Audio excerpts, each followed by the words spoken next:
지난 1년간 했던 내용들을 좀 말씀드리고자 합니다. 그러면서 이 치과 분야에서는 어떤 것들이 앞으로 가능할 수 있을지 이런 것들에 대해서 좀 말씀드리고 저도 좀 여러 교수님들의 말씀을 좀 듣고 이런 자리를 가지면 좋을 것 같습니다. 그 치과 관련한 질환이 사실은 가장 많은 사람들이 그 고통받는 질환이기도 하고요. 그 다음에 이가 빠지게 되면은 뭐 임플란트를 한다든지 이런 보철 비용이 굉장히 많이 들어서 상당히 많은 그 경제적 부담이 있는 질환이기도 합니다.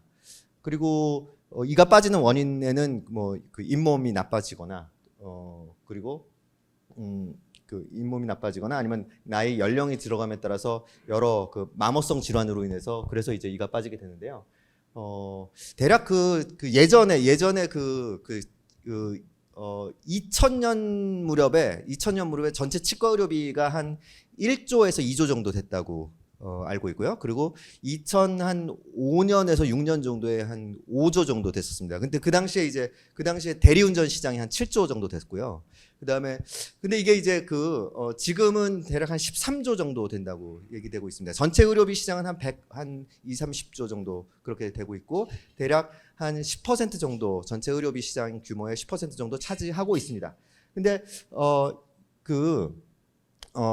참고로 말씀드리면은 우리나라 의료기기 수출하는 거에서의 전체 액수의 40%는 치과 의료기기입니다. 가장 대표적인 게 임플란트입니다. 그러니까 치과 의료기기는 아직 제조업 수출 뭐 이런 것들이 있지만 앞으로 만약에 뭐 루닛이나 비노 같은 그런 진단이라든지 예측이라든지 이런 것들이 된다면은 다른 임플란트 이외의 또 다른 시장 성장 분야가 생길 거다 그런 생각으로 이런 분야를 좀 치과 질환에 있어서의 진단 및 예측 이런 것들을 좀 하면 좋겠다라는 그런 생각을 했고 더군다나 우리가 보통 병원 갔을 때 방사선 사진 찍자 그러면 방사선과 의원으로 갑니다. 그런데 치과는 특이하게 모든 치과마다 방사선 촬영 장비가 있고요. 예전에는 크게 보면 세 가지가 있는데 구내 방사선 촬영이라고 해서 아주 조그만 필름 한 장 입에 넣고서 촬영하는 거. 그다음에 이제 파노라마라고 해서 밖에서 윙 돌면은 한 장으로 나오는 거.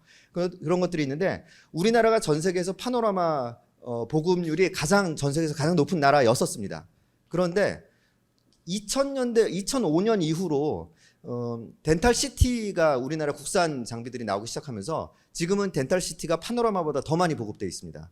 우리나라 대략 한 25,000개 치과가 있다고 알려져 있는데 그중에 한 18,000개 정도 치과에 덴탈 CT가 보급이 되어 있고 그래서 이 치과에서는 영상이라는 것이 굉장히 중요한 역할을 차지하고 있고 이 영상에서의 뭔가 진단이나 치료에 도움을 줄 수 있는 뭔가 해결 방안이 있다면은 앞으로 많은 도움이 될 거라는 그런 배경하에서 시작을 했습니다. 첫 번째는 이제 많은 이 자료를 필요로 하기 때문에 이 영상 자료를 찾는데 영상 자료를 모으는데 이제 집중을 했고요. 그리고 그걸 통해서 일단은 치아의 입안의 치아가 사랑니를 제외하고 28개가 있는데 이 치아의 위치와 형태를 파악해서 요거를 치아가 있는지 없는지를 파악하는 그런 개발 단계를 진행을 했었고요. 그리고 이걸 통해서 좀 더 정확성을 높이는 그런 방식으로 진행을 했습니다.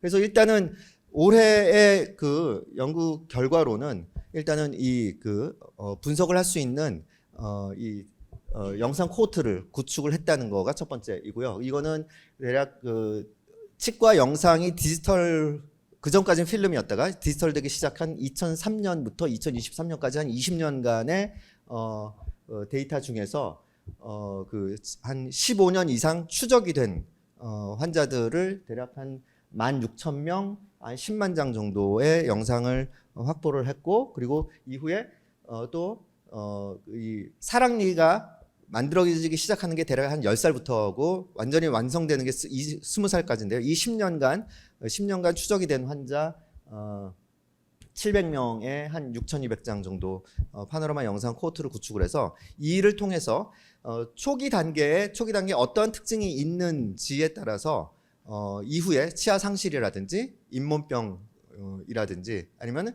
사랑니의 발달이 어떤 식으로 이루어질지에 대한 예측 모델을 만들고자 하는 것은 앞으로의 과제입니다. 지금은 이제 이런 영상 코호트를 구축했고, 그리고 이걸 통해서 지금 현재 치아 각각 형태라든지 위치라든지 이런 것들을 파악해서 레벨링하는 것까지가 이제 완성이 된 상태입니다.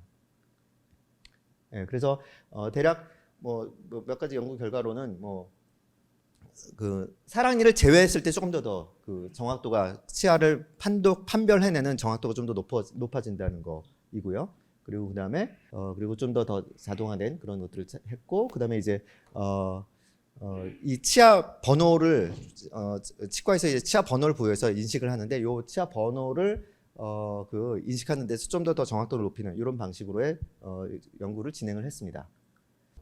결론 및 제안 사항은 앞으로 할 일이 많구나라는 것들이 결론이고요. 만약에 많은 양의 데이터가 구축되었지만 더 많은 양의 데이터가 필요하겠다, 예측을 하기 위해서. 왜냐하면은 지금 현재 있는 데이터는 영상과 그 영상에 그 딸린 그 나이와 성별 요 데이터밖에 없습니다. 근데 여기에다가 다른 좀 더 임상적 데이터, 뭐 고혈압, 당뇨, 다른 전신질환에 관련한 데이터라든지 이런 것들을 결합을 시켜서 이 초기의 상태에 따라서 이후에 그 치아 상실이나 다른 질병의 발생에 어떤 영향을 끼치는지를 좀 더 알려면은 다른 그 데이터가 필요할 것 같다라는 것들이고, 이런 구축된 데이터 분석을 위한 다양한 자원이 이제 필요하겠고, 그리고 마지막으로는 이런 그 특히 그 의료 기관에서 그 데이터를 얻을 때 있어서 이 법적인 관계를 앞으로 어떻게 해결할 것인가, 이런 것들이 좀 그 고민해야 될 지점들인 것 같습니다. 왜냐면은